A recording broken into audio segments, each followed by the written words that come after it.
Have you ever tried to love someone, only to end up losing yourself? Maybe it was your first love, someone you trusted with all your sincerity, and then they left. No explanation, not even a backward glance. Or maybe it wasn't romantic love. Maybe it was someone in your family, someone you thought would always be there, but they were the first to make you feel not enough. You thought if you tried harder, were gentler, more agreeable, they would stay, but they still left. And you began to believe, maybe the problem is me. From that moment on, the pain wasn't just about them leaving. The real wound was this: you started to believe you weren't worthy of being loved. Silently, that first wound became the root of every relationship afterward. You began to live in self-defense, afraid to open up completely, afraid to love fully, for fear of being left again. You learned to control your emotions, not because you were strong, but because you were terrified that showing too much would make people leave, like they once did. You look in the mirror and see someone still trying, still smiling, still fine. But deep inside, there's a very real emptiness, and you don't even know what to call it. Here's the truth. It wasn't them who truly hurt you. It was the moment you lost faith in yourself. That first wound didn't just hurt. It rewrote the way you love yourself. And from that moment, you started living to avoid pain instead of living to fully be yourself. I want to tell you a small story about a girl I once met in a group sharing session. She sat quietly in the corner. When it was her turn, she said just one soft sentence. "I don't know who I am anymore. I just know I've been trying for a long time." We all listened in silence, and slowly, her story began to unfold. She had loved someone since college, a relationship that lasted nearly 4 years. During those years, she did everything to make him stay. She compromised, changed, even gave up things she loved just to avoid causing problems. She never showed anger or sadness. Every time she felt hurt, she told herself, "I'm probably overthinking it," or "maybe I'm just too sensitive." And then, one day, he left, as quietly as he had come. No real reason, no closure, just silence. And she was left there with hundreds of unanswered questions. I asked her, "What hurt the most at that moment?" She said, "It wasn't because he left. It was because I started to believe I wasn't good enough to be chosen." I remember falling silent for a moment, because honestly, I knew that feeling all too well. I had also tried so hard to be accepted, not just in love, but in my own family. I was once the child who always ranked first in class, always polite, always obedient, just to earn a rare nod of approval from a quiet father. But no matter how hard I tried, it was never enough. And so, I too began to wonder, am I not smart enough? Am I not worthy enough? Or am I just not what people are looking for? We don't say these questions out loud, but they echo in our minds every time we're rejected, every time someone leaves, every time we feel invisible in a relationship where we should have been seen. You see, we're not that different. Behind the strength, behind the "I'm fine" smiles, are people who once believed, if I could just be a little better, maybe they would have stayed. But the cost of always trying to be chosen is that you slowly lose yourself without even realizing it. Her story, and maybe yours, maybe mine, isn't about someone.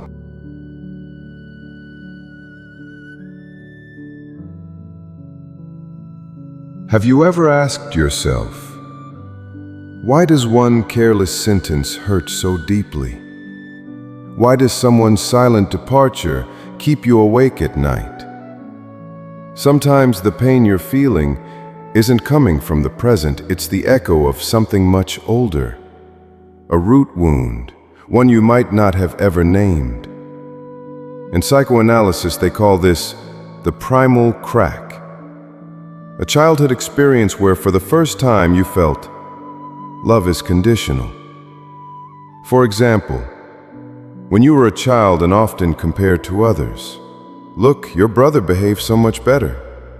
Your friend got a scholarship and you?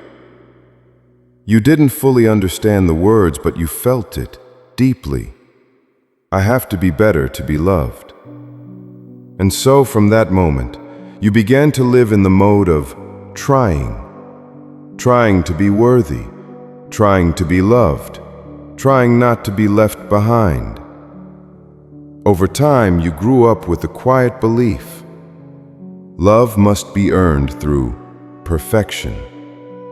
Stoicism, this ancient philosophy, offers a very clear view of this.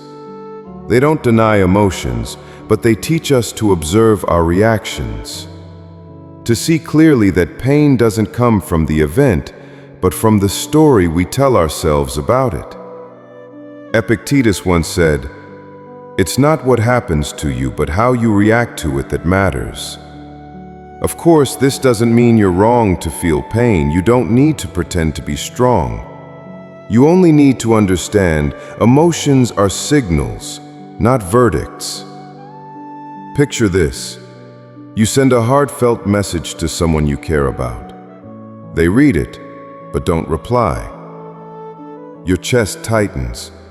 You begin to imagine, maybe they're annoyed. Maybe I said something wrong. That feeling is very real. But what you're feeling might not be just disappointment from this moment. It could be the insecurity from childhood, when you were once overlooked, once unheard, once told that you were too sensitive. And so, just one small act in the present can awaken a wound buried deep in memory. In modern psychology, this is called an emotional trigger. You think you're reacting to them, but really, you're reacting to an old memory that never got healed. And so the more you love, the more insecure you feel. The more you long for acceptance, the more afraid you are of rejection. The harder you try to hold on to someone, the easier it becomes to lose yourself. We get trapped in that cycle, not because we are weak, but because we were never taught how to stay with our emotions in a healthy way. Think about it. As children, we were taught to spell correctly, but no one taught us how to name our anger. We were told to keep the peace. And when you begin to listen to your feelings without rushing to fix, without judgment, that's the moment you begin to come home to yourself. You're not wrong for feeling pain. You're simply touching a part of you that's been waiting to be seen. And perhaps you are the first person who can truly do that for yourself.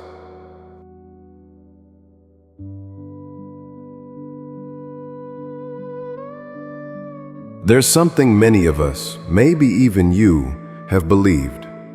If I try hard enough, they'll stay. Sounds beautiful, it sounds touching, and it's incredibly dangerous. Because here's the truth. In a world that teaches you to love unconditionally, too many people end up in relationships where only one person is trying alone, changing alone, enduring alone, hoping that their patience will one day be rewarded. And when the other person still walks away, you don't blame them. You turn the blame inward. I wasn't good enough. That's the most dangerous illusion of all, the belief that love is a reward for effort. But real love doesn't come from perfection. It comes from presence, from sincerity, from two people choosing to stay. Not because one is doing too much, but because both see value in each other. So if you've ever cried because you felt not enough, let me say this clearly. You're not weak because you cried. You're just being honest with emotions you've buried for too long. Tears don't make you less worthy. They mean your heart is still alive, still feeling, still longing for a real connection. And that is nothing to be ashamed of. Today's world surrounds us with messages like, be strong, be rational, don't let your emotions control you. It all sounds right, but the truth is, the more you suppress your emotions, the more you lose the truth inside you. Do you know why Stoicism values stillness? Not because they teach you to suppress or numb, but because they understand. Only when you are still can you truly see the truth that not everyone will stay, no matter how deeply you love. The truth that giving more doesn't always mean you'll receive. And the truth that it's not that you weren't good enough. It's that the other person was no longer willing to walk with you. The sooner you accept this, the less you'll torture yourself with questions that have no answer. We cling to illusions, not because we're foolish, but because they help us survive. They give us a reason to keep hoping, keep enduring. But that survival may be slowly killing you from within. It's time to loosen your grip on the rope of illusion. It's time to stop asking, what did I do wrong? And start asking, what within me needs to be seen that I've never dared to look at? No, you didn't fail because someone left. No, you're not weak because you wanted to be loved more. You are simply relearning with great courage that not everyone knows how to love you, and that says nothing about your worth.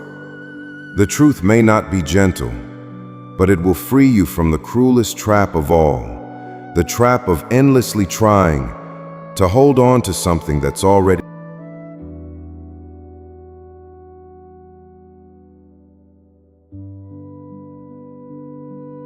Maybe you don't need to be understood, you just need to not abandon yourself. And if you can remember this whenever a storm of emotion arises, whenever you feel yourself tensing up, pretending or wanting to run, then you are already walking, step by quiet step, toward emotional freedom. Freedom is not the absence of feeling. Freedom is when your feelings no longer define your worth. Only you can do that, and you can begin right now. I want you to pause for a moment and turn over a very old question. Do you truly need others to understand you in order to feel at peace? Maybe what you really need is not an explanation from the one who left, not an apology, not even a confirmation that you're worthy. Maybe what you need is simply this: that you don't abandon yourself anymore. I know that might sound strange, but think about this.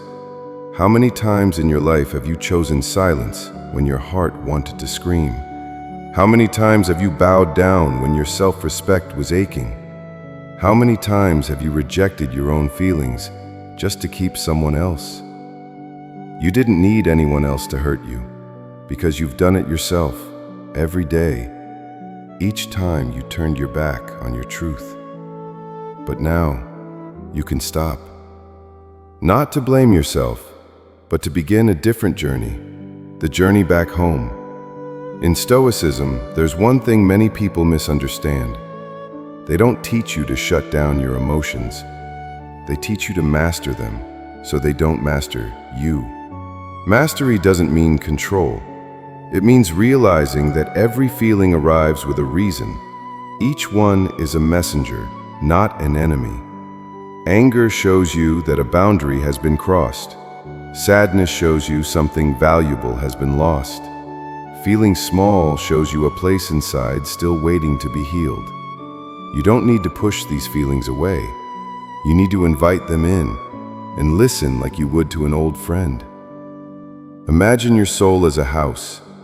There are rooms you never enter because they're dark, messy, filled with things you don't want to remember.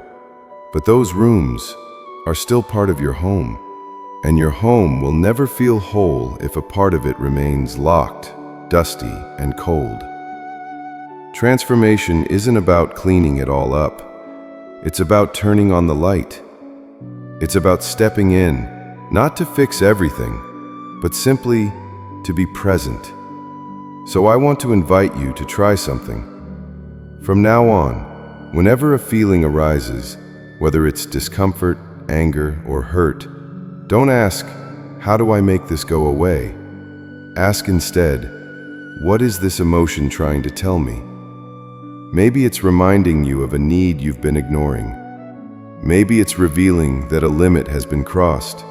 Or maybe it's simply asking you to pause, breathe, and remember, you are still here. You are still enough. Do you know this? A bamboo tree spends its first 5 years growing roots underground. Nothing is visible. People think it's not growing. But once the roots are deep enough, it can shoot up several meters in just weeks. You are the same. Maybe you're in your first 5 years. Nothing is clear. No one understands. No one validates. But if you keep nurturing yourself,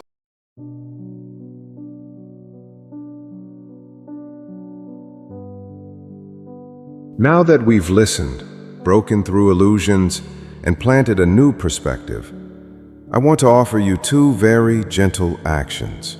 Simple enough to begin healing, yet powerful if you truly do them. Number 1, write a letter to yourself. Find a clean piece of paper or open a note on your phone and write a letter addressed to you in this moment. It doesn't need to be long. You can start with something like, "Dear me today, I know you're tired. I know you've been trying. I know you've had to pretend you're okay when, deep down, you weren't." Then, just keep going in your own voice. Tell yourself how you truly feel today.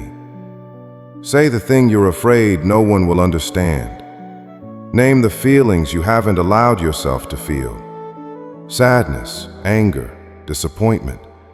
And speak one essential truth. I know you matter. Even in your pain, you still hold worth. No need for perfect grammar. No need for eloquence. Write like you're speaking to a friend you haven't seen in a long time. A friend who always listens. The goal isn't to heal instantly. It's simply to acknowledge you are not alone. And you deserve to be awakened by the raw beauty of your truth. When you finish, you can save the letter or not. What matters is this. You made time to say to yourself, I'm here.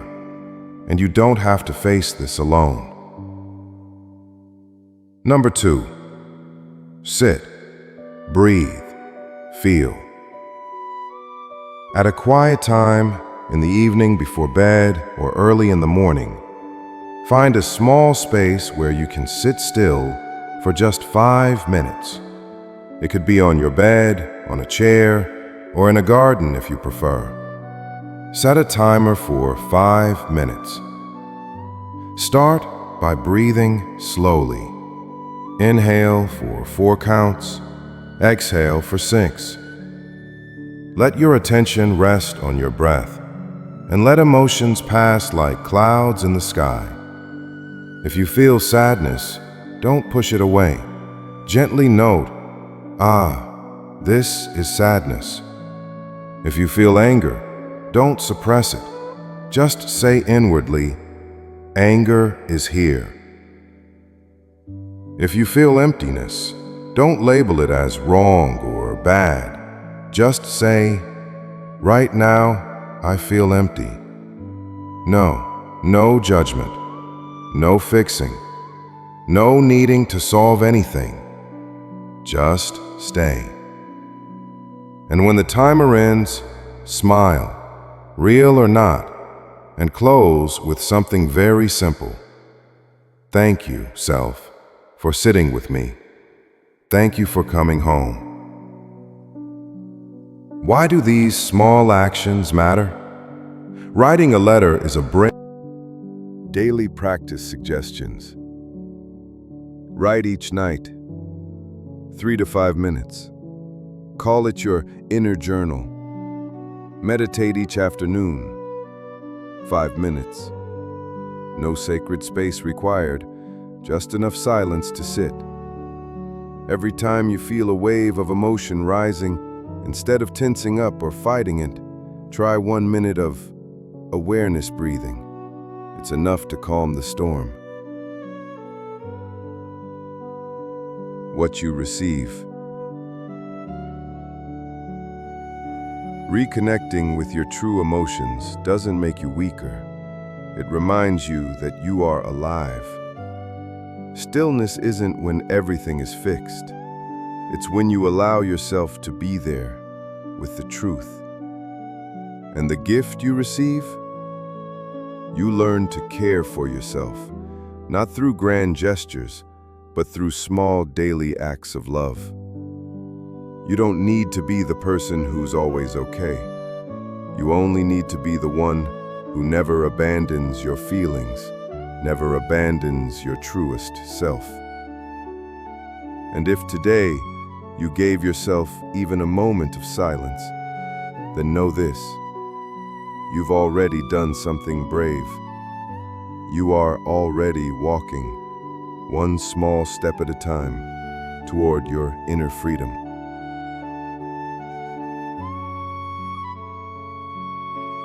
If you've stayed with me until now, I want to say something simple and deeply important. Thank you. Not just for finishing this video, but for your courage to sit with yourself.